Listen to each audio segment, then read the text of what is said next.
Thank you, Madam Deputy Speaker, and I'm also grateful for this opportunity to join others who've spoken already in paying my condolences to Her Majesty and the Royal Family on the death of His Royal Highness the Prince Philip. Duke of Edinburgh arrived on these shores as a young boy lacking immediate family, having been educated initially in France in an American school before going on to Gordonston. And these experiences clearly shaped his determination to help other young people to develop the confidence to shape their own futures as he had his own as a young man, through the award scheme he founded and from which millions have benefited, and others have spoken already today. I'd like to briefly add some reflections as a Commissioner of the Commonwealth War Graves Commission. The Duke's wartime experience and distinguished military service gave him and others of his generation such a powerful sense of duty and the importance of remembrance of those who'd served their country and paid the ultimate sacrifice.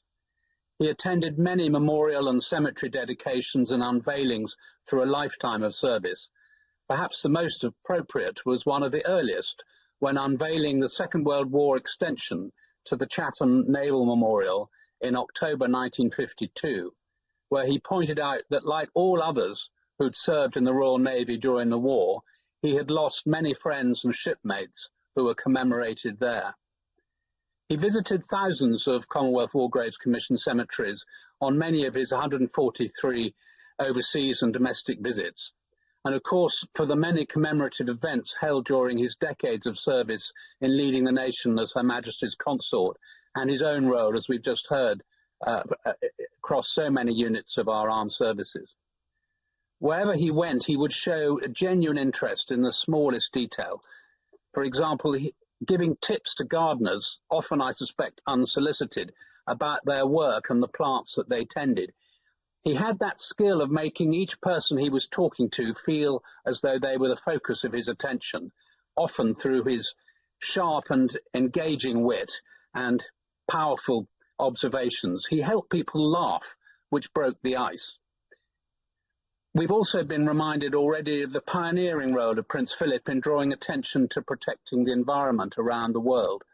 He was one of the first to speak of how humans are pushing the planet to the edge, and once said, "We can't make the Earth any bigger, and we can't squeeze any more out of its natural resources without changing its whole character and damaging its systems."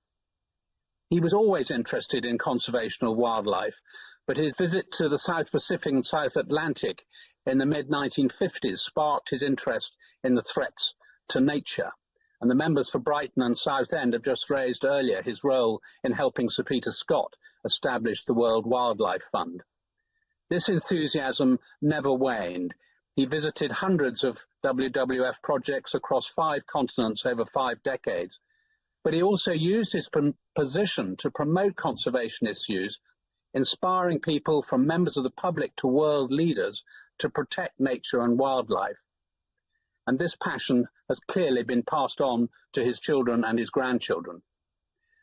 And briefly, if I may, Madam Deputy Speaker, on behalf of my constituents who've expressed their sympathies in the last few days, many of whom saw the Duke in 2012 when, as part of the Diamond Jubilee tour, he accompanied Her Majesty on her tour to Shropshire, where they attended a pageant at RAF Cosford, where thousands of people both took part and watched the display with them.